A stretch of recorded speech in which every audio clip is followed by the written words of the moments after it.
FTP நேயர்களுக்கு வணக்கம். பல்வேறு விதமான அரசியல் நிகழ்வுகள் பற்றி பேச நம்மோடு வம்சி அவர்கள் இணைந்திருக்கிறார். வணக்கம். வணக்கம் சதீஷ். தாவேகா 2வது மாநில மாநாடு மிக எழுச்சியாக நடந்ததா எல்லாரும் சொல்லிட்டு இருக்காங்க. ஸோ இந்த மாநாட்டை எப்படி பார்க்குறீங்க? இந்த மாநாட்டின் மூலமாக ஒரு அரசியல் திருப்பமே 2026 வரப்போகுதுன்னா சொன்னாங்க. அதற்கான வாய்ப்புகள் ஏதேனும் இருக்கிறதா பார்க்குறீங்களா? இல்லை, மாநாடு கிராண்டாக தான் நடத்தியிருக்காங்க. போன வருஷம் நடத்தின மாநாட்டுக்கு ஈக்குவலாக அதே கிராண்ட்னஸ் நடத்திருக்காங்க. விஜய் போன வருஷம் ஃபர்ஸ்ட் அரசியல் பேச்சுக்கள் அந்த அளவுக்கு பேசுறாங்க. ஊரில் நல்லாவே பல இஷ்யூஸ் கிளாரிஃபை பண்ணி பேசியிருக்காரு. ஒரு நல்ல ஆர்கனைஸ் பண்ணி எல்லாம் பண்ணியிருக்காங்க. இது அரசியல் திருப்பம் ஏற்படுத்தாத இந்த ஒரு மாநாடு மட்டுமே எந்த அரசியல் திருப்பத்தை ஏற்படுத்த முடியாது. மாநாடை தொடர்ந்து நம்ம எந்த அளவுக்கு கமிட்மெண்ட் போடுறோம், அரசியல்ல எந்த அளவுக்கு ஒரு கரெக்டா அரசியல் பண்றோன்ற பொறுத்தா இருக்கு. இப்ப விஜய் போன வருஷம் விக்ரவாண்டி மாநாடு பண்ணாரு. ஆனா அந்த ஒரு வருஷத்துல எத்தனை முறை மீடியாவை சந்திக்காத ஏதோ இஷ்யூஸ் சந்திச்சிருக்காரு. இந்த அப்பப்போ வீடியோ ரிலீஸ் பண்ணுவாரு.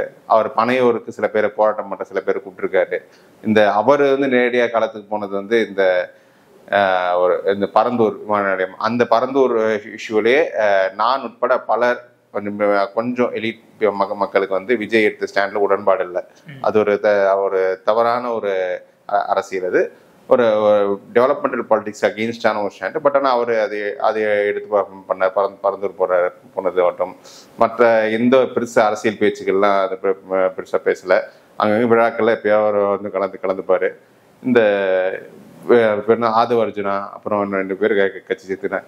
இதை தவிர இந்த ஒரு வருஷத்துல பெருசாக விஜய் அரசியல் ரீதியாக எதுவும் பண்ணல. அவர் இன்னமும் சினிமா நடிச்சுட்டு தான் இருக்கார்.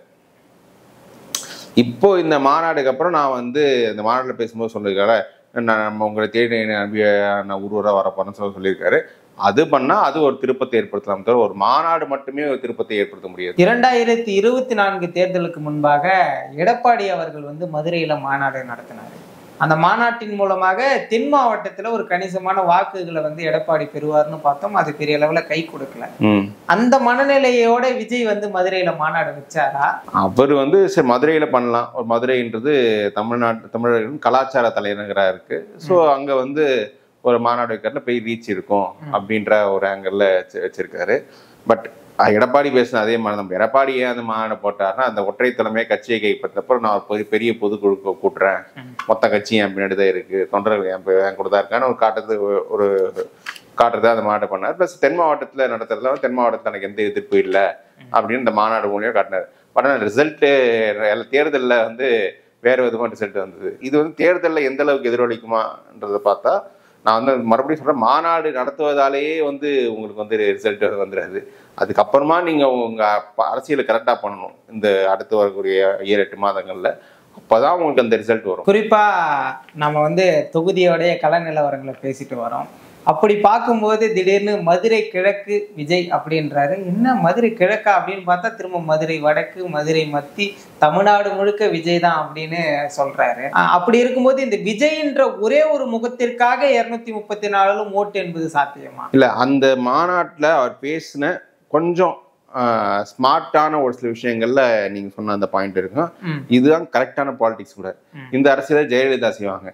நீங்க எனக்காக ஓட்டு போட 234 தொகுதி நான் தான் நிக்கிறேன் நினைச்சு, நான் தான் வேட்பாளர் நினைச்சு எனக்காக ஓட்டு போடுறேன், எல்லாமே என்னோட தொகுதி தான் அப்படின்னு நினைச்சு ஓட்டு போடுங்கன்ற மாதிரி அவங்க பொசிஷன் பண்ணுவாங்க. அவங்க அதுக்கேத்தாப்புல அந்த கட்சியில் இருக்கிற வேட்பாளர்லாம் பெருசா ஒரு அறிமுகம் இல்லாதவர்கள், பொது ஸ்டேட் லெவலில் அறிமுகம் இருக்காது. பட் தொகுதிக்குள்ள அவங்க கொஞ்சம் ஸ்ட்ராங்கா இருப்பாங்க. பட் ஒரு லோ ப்ரொஃபைல் மெயின்டைன் பண்றாங்க. ஜெயலலிதா இருக்கும் அதிமுக காரங்க எப்படி இருந்தாங்க நம்ம பார்த்தோமே, மீடியா கொண்டா எல்லாம் ஓடுவாங்க, அந்த மாதிரி இருந்தாங்க. ஸோ விஜயும் அப்படிதான் பண்றேன். இது என்னோட கட்சி, இது வர்ற ஓட்டு எனக்கான ஓட்டு தான், இந்த ஓட்டுல யாருக்கும் சொந்தம் கிடையாது. இப்ப நான் தான் என்னோட முகத்துக்கு வர ஓட்டுன்றதால 234 தொகுதி நான் தான் வேட்பாளர் நினைச்சு ஓட்டு போட்டிருக்கேன். உங்க தொகுதியில விஜய்க்கு ஓட்டு போடுறேன்னு நினைச்சு போடுங்க, ஒரு வேட்பாளர் போடுறத விட அதுதான் கரெக்டான பாலிடிக்ஸ் கூட. பாஜக காரங்க என்னன்னா, ஒரு பஞ்சாயத்து முதல் பாராளுமன்றம் வரை எல்லாத்துலயும் மோடி தான் சொல்லி மோடியை பொசிஷன் பண்றாங்க. இப்போ அதுவும் அந்த மாதிரி ஒரு ஸ்ட்ராட்டஜி தான் இது ஒரு ரைட் ஸ்ட்ராட்டஜி. இந்த விஜய் போன்ற கட்சி, இப்போ தாவேகா போன்ற புது கட்சிகளுக்கு ஒரு ஒரு குறிப்பிட்ட ஒரு தலைவரின் கரிஸ்மா நம்பி தொடங்கப்பட்ட கட்சிகளுக்கு இதுதான் கரெக்டான ஸ்ட்ராட்டஜியா இருக்கும். கட்சி ஆரம்பிக்கும் போதே 5 கொள்கை தலைவர்கள், அதற்கு அடுத்ததாக மாநாடு திடல்ல 2 திராவிட தலைவர்கள், பிறகு வந்துட்டு தேமுதிக தலைவர் விஜயகாந்த், இப்படி ஒட்டுமொத்த அரசியலின் உருவங்களை வந்து ஒன்னா வந்துட்டு இவர் தன்வசப்படுத்தணும்னு நினைக்கிறாரு. இது வந்து கவுண்டர் பாலிடிக்ஸா எங்கேயும் மாறிடாதா? இல்ல, அதுவும் ஒரு கரெக்டான ஒரு ஸ்ட்ராட்டஜி தான் எடுத்தார். அவர் வந்து தெளிவா வந்து எந்த திசையில தன் அரசியல் இருக்குன்னு ஓரளவுக்கு இங்க டிஃபைன் பண்றாரு. அதிமுக வாக்குகளை குறிவைத்து தான் அரசியல் பண்ண போறேன். அவர் வந்து அதிமுக இன்றைக்கு பாஜகவுடன் கூட்டணியில் இருக்கு. அது வந்து அந்த தொண்டர்களுக்கே அந்த கூட்டணி விருப்பம் இல்லை. இது வந்து யதார்த்தமான உண்மை. நீங்க அதிமுக தொண்டர்களை கூப்பிட்டு கேட்டீங்கன்னா அவங்க ஆன் கேமராவே அக்செப்ட் பண்ற விஷயம், அதிமுக வந்து பாஜகவுடன் கூட்டணி போனது அவங்க விருப்பம் இல்லைன்னு. ஸோ இப்படி விருப்பம் இல்லாத தொண்டர்களை வந்து அவங்க வந்து தாவேக்காக ஓட்டு போட வைக்கிறது எவ்வளவு இருக்கும். தொண்டர்கள் மட்டும் கொஞ்சம் பொதுமக்களே, இப்போ எனக்கு தெரிஞ்ச ஒரு நண்பர்லாம் எடப்பாடி ஆட்சி நல்லதா இருந்துச்சு, நல்லா சிறப்பாக பண்ணார், மறுபடியும் அவர் சிஎம்ஆர்ல எனக்கு பிரச்சனை இல்லை, அந்த பாஜக கூட்டணி இருக்கிறது தான் பிரச்சனை. ஒரு பாஜக அவரை வச்சுட்டு உள்ள வந்துடும் அப்படின்னு அவர் பயப்படுறாரு. இந்த மாதிரி நினைக்கிற ஆட்கள் வந்து ஒரு திமுக ஓட்டு போட வேண்டாம் நினைக்கிறவங்க எல்லாம் விஜய்க்கு ஓட்டு போடலாம். ஸோ இந்த ஒரு ஒரு நரேட்டிவ் வச்சு போறது வந்து ஒரு நல்ல விஷயம். அதுவும் ரீசெண்ட் டைம்ஸ் தமிழ்நாட்டில் வந்து ஆன்டி டிஎம்கே ஆன்டி பிஜேபிக்கான ஸ்பேஸ் ஒன்று இருக்கிறத மாதிரி தான் தெரியுது. குறிப்பா தமிழ்நாடு முதலமைச்சர் அவர்கள் வந்து ஸ்டாலின் அங்கிள், அதை இதுக்கு முன்னாடி சொன்ன மாதிரி சாரி கேளுங்கன்னாரு, இப்ப ஸ்டாலின் அங்கிள் அப்படின்ற மாதிரிலாம் வந்துட்டு ஒரு மீம் கண்டென்ட்டுக்கு ஏற்ற மாதிரி பேசுறாரு. இதெல்லாம் வந்துட்டு அரசியல் எந்த அளவுக்கு கை கொடுக்கணும் பாக்குறேன். இது வந்து ஆக்சுவலி என்னன்னா, இது இன்னைக்கு வந்து எல்லாருமே அங்கங்க ஸ்ட்ராட்டஜி சூஸ் பண்றாங்க. அந்த பிராண்டிங் மாஸ்டர்ஸ் இருப்பாங்க, அவங்க கொடுக்கறது தான். இது வந்து ஆந்திராவில் வந்து ஒய்எஸ் ஜெகன் வந்து 2019 சட்டமன்ற தேர்தலில் வந்து சந்திரபாபு நாயுடு எங்க மாமா அப்படின்னுன்ற மாதிரி தான் கூப்பிட்டு அவர் இந்த கேம்பெயின் அப்படி பண்ணார். இவர் விஜய் வந்து அதை வந்து இமிடியேட் பண்ற மாதிரி ஸ்டாலின் தன் அப்பான்னு ப்ரொஜெக்ட் பண்ணும்போது அங்கிள்ன்ற ஒரு நைட் எடுக்கிறார். இது வந்து இப்படி சொல்றதால ஒரு ரீச் கிடைக்குது. ஸ்டாலின் அன்னைக்கு நேற்று வந்து அந்த மாநாட்டில் விஜய் பேசின பேச்சுகளை இதுதான் ஹைலைட் ஆனது. ஸ்டாலின் அங்கிள்னு சொல்ற அந்த ஒரு பேச்சு தான். அது ஒரு அப்படி அங்கிள் சொல்ற ஒரு பெரிய ரீச்சும் கிடைக்குது. இது திமுகவுக்கும் இந்த ஒரு நரேட்டிவ் கொஞ்சம் பெனிஃபிட்டா இருக்கும். இப்போ வந்து நீங்க வந்து அங்கிள்ன்றது வந்து நம்ம ஒரு நேரு மாமான்னு சொல்றோம், அதெல்லாம் ஒரு பொதுவழி நல்ல ஒரு அடைமொழி தான். அது நம்ம கொலைக்கையால பேசும்போது சில நம்ம ஒரு வேறு ஒரு அர்த்தத்தில் ட்விஸ்ட் பண்ணி பேசுகிறோம். பட் இப்போ ஜென்ரல் டேர்ம்ஸ் அங்கிள் கூப்பிட்றதுல ஒன்றும் தப்பு இல்லையே. இப்போ நேரு மாமான்னு கூப்பிட்ற மாதிரி இப்போ ஸ்டாலின் மாமான்னு கூப்பிடுறது வந்து ஸ்டாலினுக்கும் ஒரு கனெக்ட் ஏற்படுத்தும். அப்போ நாங்கள் வந்து இப்போ அங்கிள்னா ஆமாம் அங்கிள் இந்த அங்கிள் என்னென்ன சொல்கிறாரு, என்னென்ன பண்ணியிருக்காரு உங்களுக்கு அப்படின்னு சொல்லி அவர் பண்ணிட்டுனா ஸ்டாலினுக்கும் ஒரு கனெக்ட் கொடுக்கும். விஜய்க்கும் அவர் எடுத்த மாதிரி திமுக தாவேக்கா தான் போட்டின்னு பொசிஷன் பண்ணுறாருல, அந்த பொசிஷனுக்கும் இது பெரிய ஒரு பலம் கொடுக்கும். அப்போ அவர் என்ன பண்ணலைன்னு இவர் பேசுவார், அவர் நான் என்ன இந்த மாமா என்ன பண்ணாருன்ற அவர் பேசுவார். ஸோ இந்த இது வந்து ரெண்டு கட்சிகளுக்குமே கொஞ்சம் ஒரு பெனிஃபிட் கொடுக்கக்கூடிய ஒரு பாலிடிக்ஸ். ஏற்கனவே இந்த கூலி படத்துடைய அந்த டிராபேக்கு விஜய் அவர்கள் தான் காரணம், 20 கோடி கொடுத்தாரு அப்படின்லாம் ஒரு சிலர் சொன்னாங்க. ஆனால் விஜய் அவர்களே மேடையில் பேசும்போது நான் ஏதோ மார்க்கெட்டு போனதுக்கு அப்புறம் அரசியலுக்கு வந்தவன் கிடையாது அப்படின்ற மாதிரி சொல்றாரு. ஆனால் இதுக்கு முன்னாடி அரசியல் வந்த எம்ஜிஆர் அவர்களையும் வந்துட்டு தன்னுடைய ஒரு வழிகாட்டியாகவும் விஜயகாந்த் அவர்களையும் வழிகாட்டியாகவும் வச்சிருக்கிறாரு. அப்படி பார்க்கும்போது ரஜினி கமல் அவர்களை குறிப்பிட்டு சொல்றாரு, அப்படி பார்க்கலாமா நம்ம? இல்லை, இது வந்து ஆக்சுவலி விஜய் அந்த ஒரு ஸ்டேட்மெண்ட் தவிர்த்து இருக்கணும். மார்க்கெட் போனது பட் அரசியலுக்கு வர்றது யார் வேணா வரலாம். அவங்க வந்து மார்க்கெட்டில் பீக்கில் இருக்கும்போது வரலாம், இப்போ இல்லாத போது வரலாம். ஆனால் இப்போ நான் மற்றவங்கெல்லாம் சினிமாவில் ஒன்றும் சாதிக்க முடியலன்னு தான் இங்கே வந்து எங்கள் அரசியலுக்கு வர்றாங்க. எனக்கு தெரிஞ்ச ஒரு சினிமாவில் இயக்குனராக இருக்க முயற்சி பண்ணவர், சினிமாவில் அவர் இயக்கிய படங்கள்லாம் ஓடலை, சினிமாவில் வாய்ப்பு ஓடலை இருந்தால் அவர் அரசியலுக்கு வந்து நீங்கள் பெரிய அரசியல் கட்சி தலைவராக இருக்காரு. அது வேற. வந்தவங்கெல்லாம் சரி ஓகே நம்ம இந்த ஒரு வயசாயிருச்சு இந்த ஒரு ஃபீல்டு ட்ரை பண்ணுன்றதுக்காக தான் வராங்க. விஜயே அந்த ஒரு எண்ணத்தில் வர. விஜய் ஒன்றும் 25-30 வயசுல வரல. இப்போ தமிழ்நாட்டு அரசியல் வரலாற்றை பார்த்தீங்கன்னா எஸ் சந்திரன், எம்ஜிஆர் மட்டும்தான் தன்னுடைய வாலிபு காலத்திலே அரசியல் இருக்காங்க. எம்ஜிஆர் வந்து 72 அதிமுக ஆரம்பிச்சு சிஎம் ஆனதான் சொல்றாங்க. 72க்கு முன்னாடி அவர் திமுகவில் ஒரு கிட்ட 20 வருஷம் பயணம் பண்ணாரு. அதுக்கு முன்னாடி ஒரு 5 வருஷம் கிட்ட காங்கிரஸ்ல இருந்தாரு. ஸோ அவரு தன்னோட வாலிபு காலத்திலேருந்து ஒரு அரசியல்ல இருந்து அப்படி வளர்ந்தாரு. ஸோ அது எம்ஜிஆர், எஸ் சந்திரனும் நடிகர் எஸ் சந்திரன் அதுவும் அவர் அப்படிதான்.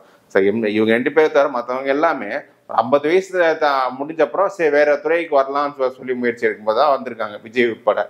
ஸோ அந்த ஒரு அவங்கள மார்க்கெட் போனவங்க அப்படின்னு சொல்லி அவர் வந்து டீஸ் பண்ணது வந்து கண்டிப்பாக விஜய்க்கு வந்து ஒரு இண்டஸ்ட்ரிக்குள்ளேயே அவருக்கு ஒரு அவர்ஷன் ஏற்படுத்தும்.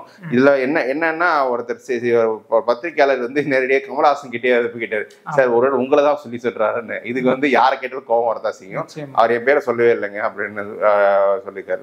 கமலஹாசன் வந்து அரசியலுக்கு வந்தப்பறம் தான் விக்ரம்ன்ற பெரிய பிளாக் பஸ்டர் கொடுத்தாரு. அவர் மார்க்கெட்ல இருக்கு, அவருக்கு அதுக்கேற்ற மாதிரி படங்கள் வரல. ஸோ அந்த மார்க்கெட்டுக்கு போன அப்புறம் அவர் அரசியலுக்கு வந்தவங்க கிடையாது அப்படின்னு சொல்ற அந்த டேர்ம் வந்து அவர் தவிர்த்து. குறிப்பா முதல் மாநாட்டுக்கும் 2வது மாநாட்டுக்கும் அவர் செய்த வேலைகளாக இருக்கட்டும், செயல்பாடுகள் வந்து விரல் வெட்டி எண்ணலாம். ஒரு 4-5 கூட்டங்கள் இருக்கான். அதே மாதிரி 2வது மாநில மாநாட்டுக்கு பிறகு அவருடைய செயல்பாடுகள் என்னவா இருக்கும், எப்படி இருந்தா ஒரு கணிசமான வாக்குகளை பெற முடியும்? இல்ல ஃபர்ஸ்ட் எனக்கு முதல் மாநாடுக்கும் இந்த மாநாடுக்கும் உள்ள பெரிய ஒரு டிஃபரன்ஸ் நான் என்ன பண்றேன்னா, அப்கோர்ஸ் செயல்பாடுகள் ஒன்றும் இல்லை, பட் ஒரு பொசிஷனிங் ஒன்று பெட்டரா இருக்கு. முதல் மாநாடுல வந்து அதிமுகவை பத்தி அவர் எதுவுமே வாய திறக்கல, அதிமுகவை பத்தி பேசுறதே தவிர்த்து இருந்தாரு. இப்போ வந்து ஓப்பனா வந்து ஒரு கரெக்டான ஒரு லைன் எடுத்து அதிமுக அடிக்கிறாரு. நாங்க ஏன் அடிமைகள் கூட்டணியில் போய் சேரணும்னு அடிக்கிறாரு. எம்ஜிஆர் ஆரம்பிச்ச கட்சி இப்படி அங்க எங்க இருக்குப்பா, RSS கட்டுப்பாட்டில் இருக்குன்னு அவர் அது கரெக்டான இது. ஸோ கரெக்டான நரேட்டிவ் எடுத்து ஸோ ஒரு ஏடிஎம்கே மேல சாஃப்டா தான் போறேன். காரணம் வந்து ஏடிஎம்கே வந்து அந்த கட்சியே ஒரு பரிதாபமான நிலை என்று இதா இருக்குன்னு சொல்லாம சொல்றாரு. அது RSS கட்டுப்பாட்டுல இருக்கு, அவங்க ஒன்றும் பலமா வந்து ஒன்றும் இல்லை, இங்கே பலமா இருக்க திமுக தான் அப்படின்னு அவர் பொசிஷன் பண்றாரு. ஸோ அந்த இடத்துல ஏடிஎம்கே வந்து அடிச்சது வந்து அது வந்து அந்த பொசிஷனிங் ஒன்று கரெக்டு. இன்னொன்று வந்து இந்த 234 தொகுதியில் நான் தான் வேட்பாளர் சொன்னது அது ஒரு கரெக்டானது.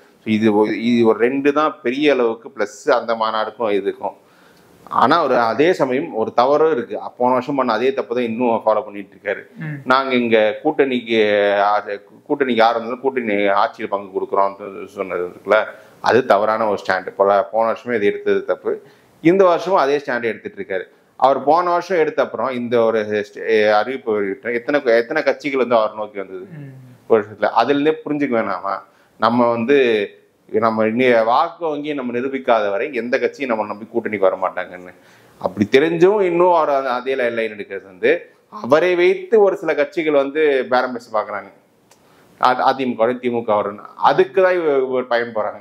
அவருக்கு ஆலோசனை சொல்றவங்களும் வந்து அந்த கட்சிகள்கிட்ட கொஞ்சம் பணத்தை வாங்கிட்டு இந்த லைன் எடுங்க அப்படின்னு சொல்றாங்க.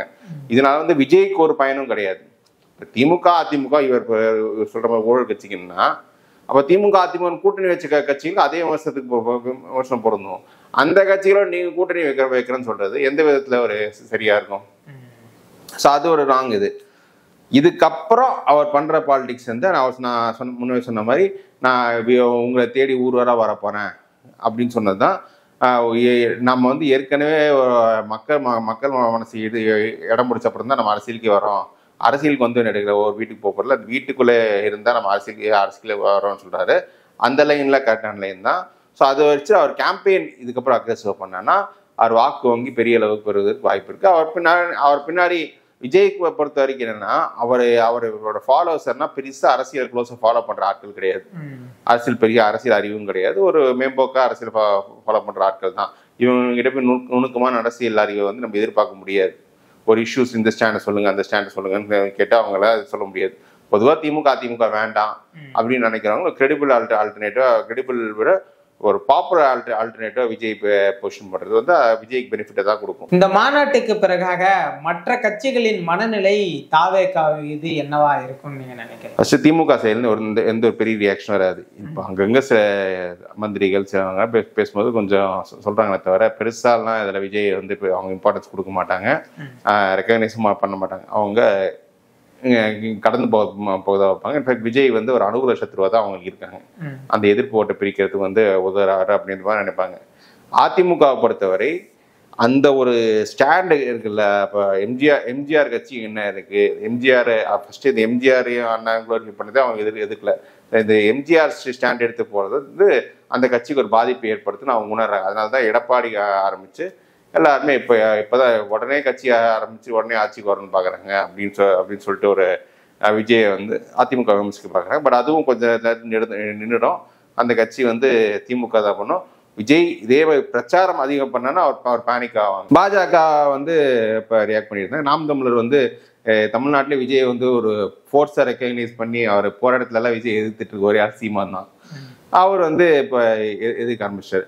ஸோ இது சீமான் வந்து விஜய் எதிர்ப்பதாலேயே எனக்கு என்ன விஜய்க்கு ஒரு பெரிய பப்ளிசிட்டி கொடுக்குறாரு. சீமான் மட்டும் விஜய் எதிர்த்து பேசுறாங்கன்னா யாரும் விஜயை பெருசாக ரெக்கக்னைஸ் பண்ண மாட்டாங்க. சீமான் எதிர்ப்பதால விஜய்க்கு ஒரு பப்ளிசிட்டி கிடைக்குது. இப்போ மேலும் மேலும் இந்த விஷயம் சீமான் எடுத்தாங்கன்னா அவருக்கு நெகட்டிவா போகும், விஜய்க்கு பாசிட்டிவா போகும். ஆனால் விஜய் இதே மாநாடு அதிகமாக பேசணும்னா அதிமுகவுக்கும் நாம் தமிழருக்கும் ஒரு இன்செக்யூரிட்டி ரொம்ப ஜாஸ்தியும். அந்த இன்செக்யூரிட்டியாலேயே நாம் தமிழர் வந்து அதிமுக பாஜக அணியில் சேரவும் வாய்ப்பு இருக்கு. அந்த ஒரு அரசியல் தான் இப்போ அடுத்த ஒரு 8 மாசத்துல தமிழ்நாட்டில் நடக்குமா நடக்காதா அப்படின்றது நம்ம பொறுத்தது பார்க்க வேண்டிய ஒரு மிகப்பெரிய இருக்கும். அதை பேஸ் பண்ணி தான் ரிசல்ட்டும் இருக்கும். விஜயோட பேசின பேச்சுகள் வந்து பிரதானமா இந்த 2 கட்சிகளை பெரிய அளவு பாதிக்கும். அதிமுக நாம் தமிழர் அவங்க அதை எப்படி கவுண்டர் பண்றாங்க, இல்ல கூட்டணி வச்சு கவுண்டர் பண்றாங்க, இல்ல கூட்டணி வைக்காம விஜய் டம்மியாக பாக்குறாங்களா அப்படின்றத பொறுத்து தான் பார்க்கணும். நிச்சயமா பொறுத்திருந்து பார்ப்போம் விஜயோடைய அடுத்த கட்ட செயல்பாடுகள் பற்றி. நன்றி.